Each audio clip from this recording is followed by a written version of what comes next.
जय भारती। नमस्कार। आज हम लोग भागवत गीता के पहले अध्याय के 8वें श्लोक के विषय में बात करेंगे, इसको समझने का प्रयास करेंगे। तो सबसे पहले श्लोक पढ़ते हैं।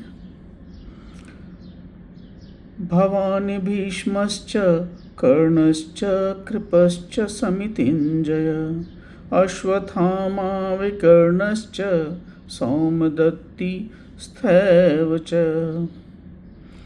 कह रहे हैं कि इस जो दुर्योधन है, आचार्य द्रोण के को कह रहा है कि मेरी सेना में स्वयं आप हैं,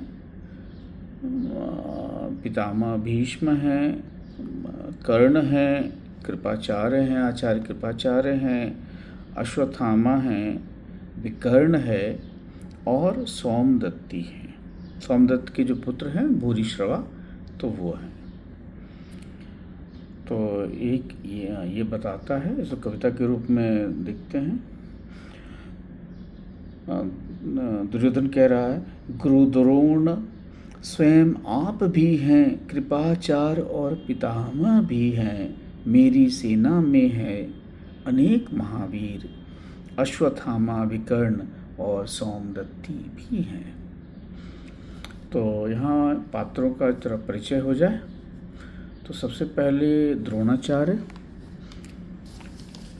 तो आचार्य द्रोणाचार्य जो हैं, इनका जन्म घड़े से हुआ था, द्रोण कहते हैं। और ये महर्षि जो भारद्वाज हैं, इनके पुत्र थे। और उस कहानी में नहीं जाते हैं, कहा जाता है कि वो घड़े से इनका जन्म हुआ था। विशेषता थी कि ये ब्राह्मण होते हुए भी महान धनुर्धर थे और अस्त्र शस्त्र के विशेषज्ञ थे। इन्होंने भगवान परशुराम से दिव्यास्त्रों की शिक्षा ली थी और अपने हस्तिनापुर में ये शिक्षण का कार्य करते थे। इनकी जो मनोवृत्ति थी वो थोड़ी वो न्याय के पक्ष में थे, और मतलब धर्म और अधर्म के बीच में उनका जो मनोदशा था ना, वो इधर रहें उधर रहें, क्या करें, वो हमेशा वो गड़बड़ रहा। और ये युद्ध में भूमिका कुरुसेना के जो अपने कौरव सेना के प्रधान सेनापति भी बने। और इनकी जो हत्या हुई वो धृष्टद्युम्न ने किया है, इनको जो छल से इनको मारा गया। दूसरे जो बड़े पात्र हैं वो हैं भीष्म पितामह। तो हमारा जो शांतनु के पुत्र हुए और इनको इच्छा मृत्यु का वरदान था। इनकी मनोवृत्ति भी वही थी जैसे गुरु द्रोण की थी, कि साम्राज्य के प्रति तो अटूट विश्वास है और मन कहीं धर्म की तरफ है। तो वो द्वंद्व में ये भी रहे और वही दशा रही इनकी। और इनकी जो इनको जो है शिखंडी के कारण इनको अर्जुन ने इनका वध किया।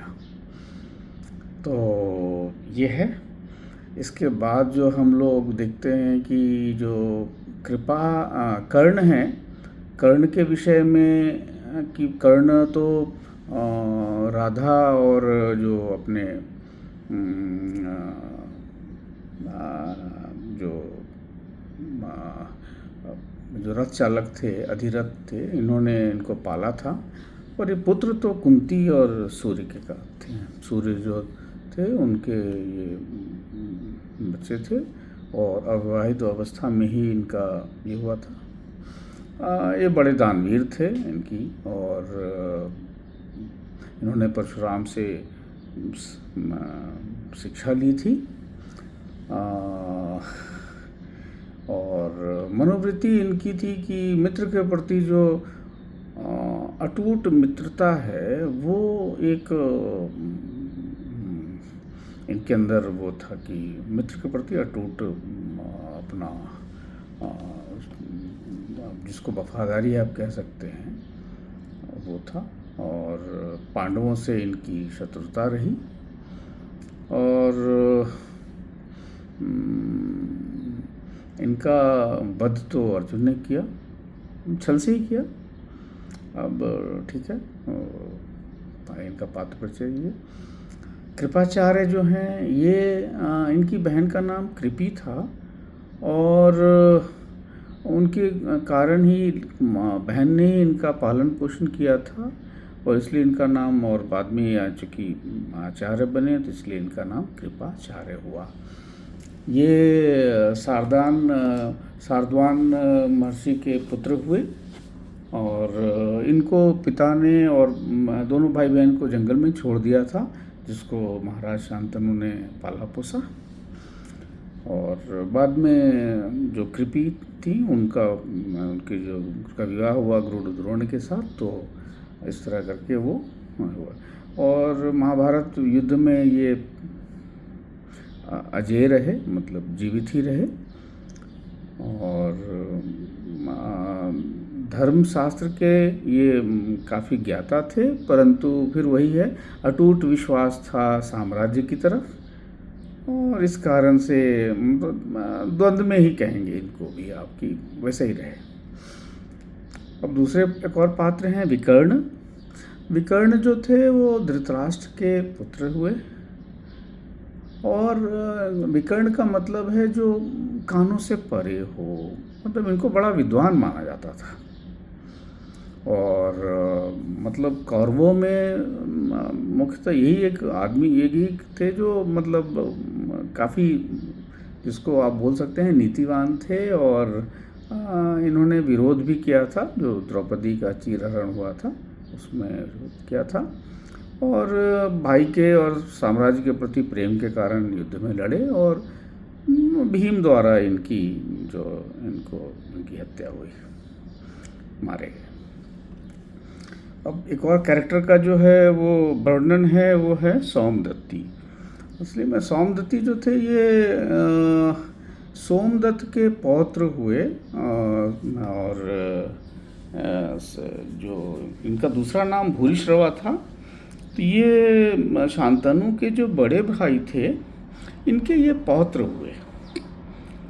तो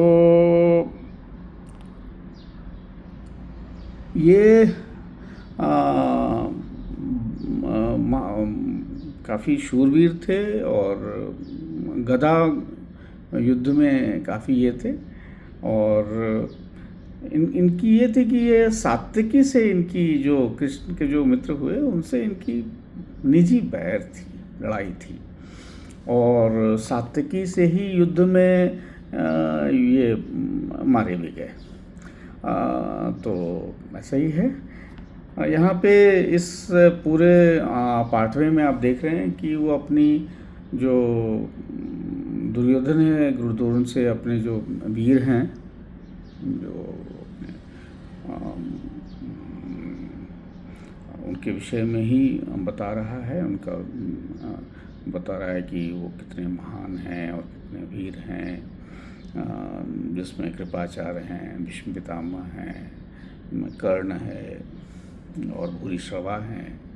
तो इसके बारे में बता रहा है ताकि लगे कि हाँ, हम लोग भी मजबूत आदमी हैं, हमारी सेना भी अच्छी है। तो यही है, और सिर्फ मनोदशा की बात है। चलिए फिर 8वें अगले श्लोक में मिलते हैं।